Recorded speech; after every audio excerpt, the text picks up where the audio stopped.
Good evening. My fellow kindred, my apologies for disrupting any business or interfering with prior engagements you may have had this evening. It's unfortunate that the affair that gathers us together tonight is a troubling one. We are here because the laws that bind our society, the laws that are the fabric of our existence, have been broken.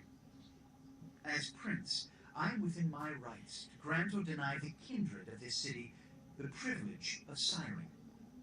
Many of you have come to me seeking permission, and I have endorsed some of these requests. However, the accused that sits before you tonight was not refused permission. Indeed, my permission was never sought at all. They were caught shortly after the embrace of this child. It pains me to announce the sentence, as up to tonight I considered the accused a loyal and upstanding member of our organization. But as some of you may know, the penalty for this transgression is death. Know that I am no more adjudicator than I am a servant to the law that governs us all.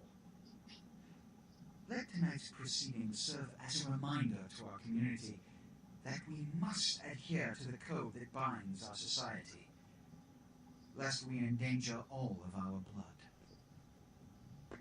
Forgive me. Let the penalty commence.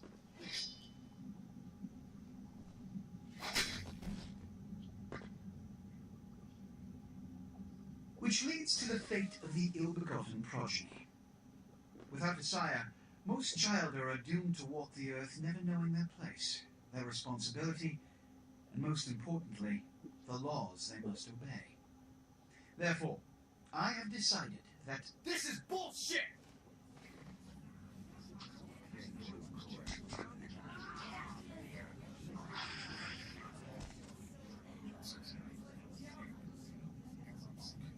if Mr. Rodriguez would let me finish, I have decided to let this kindred live. They shall be instructed in the ways of our kind and be granted the same rights. Let no one say I am unsympathetic to the plights and causes of this community. I thank you all for attending these proceedings, and I hope their significance is not lost. Good evening.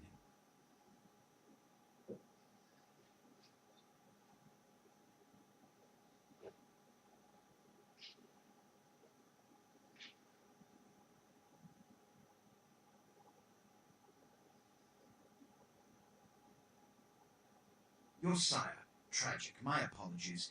But you see, there is a strict code of conduct that all of us must adhere to if we wish to survive. When anyone breaks these laws, they undermine the well-worn fabric of our centuries-old society. Understand my predicament. Allowing you to live makes me directly responsible for your subsequent behavior. So, what I'm offering is not generosity, but the opportunity to transcend the fate woven by your sire. This is your trial. You will be brought to Santa-Monica. There you will meet an agent by the name of Mercurio. He will provide the details of your labor. I've shown you great clemency. Prove it was more than a wasted gesture, fledgling. Don't come back until you do. Good evening.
flop you out here like a naked baby in the woods. How about that? Look, it's probably a lot for you to take in, so, why don't you let me show you the ropes? Wait a second.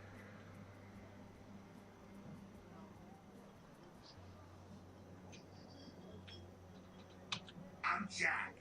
What's important is I'm offering help. You make it back from Santa-Monica with your hide and we'll trade life stories, okay? Till then, I got about this much time. You in or out?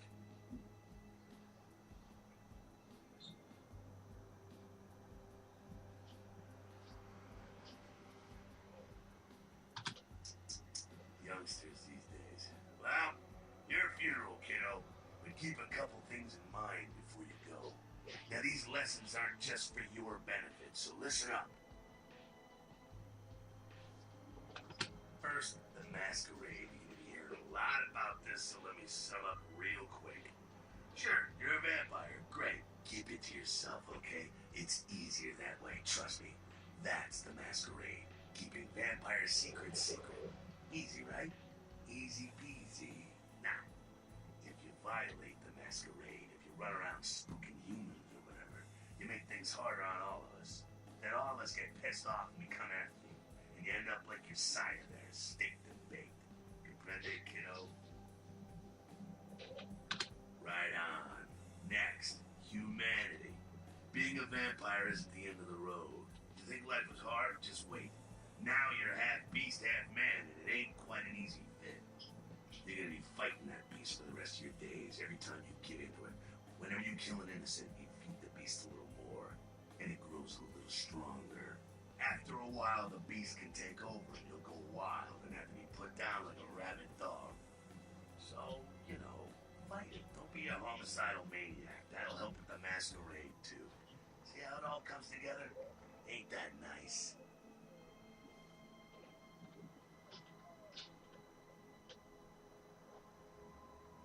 Now, with all that said, you still have to keep your ass alive. For that, you're gonna have to feed. How's a little blood sound, kiddo? Imagine you're feeling that thirst right about now, huh? Get it where you can, however you can. Just remember the first two lessons. Don't let anyone else see you feeding.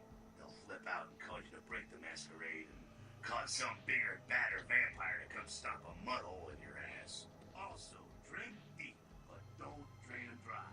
See, that's giving in to the beast. You do that, you lose a grip on your humanity and you lose control. There we go again. It all fits together. Eve. Can you dig it? Righteous. Now, ship off like a good little soldier. If you pull this off, come downtown to the last round and I'll tell you how jacked this whole situation is. Until then, good luck. Or maybe I should just say, nice knowing you, kiddo.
anyone with information relating to this case to contact them. A massive gelatinous creature that washed up on the beaches of Providence, Rhode Island, has scientists scratching their heads. Found by a jogger early on Tuesday morning who says he smelled it a mile away, the mystery creature is thought to be some form of giant octopus, though marine biologists that have examined the monster have commented that they have never seen anything like it in the cephalopod family before. They speculate that it could be from a yet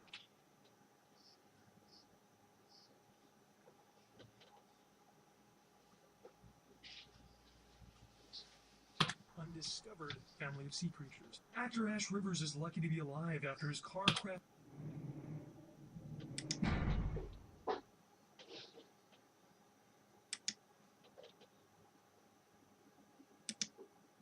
into the gate at Parasite Studios earlier tonight. Witnesses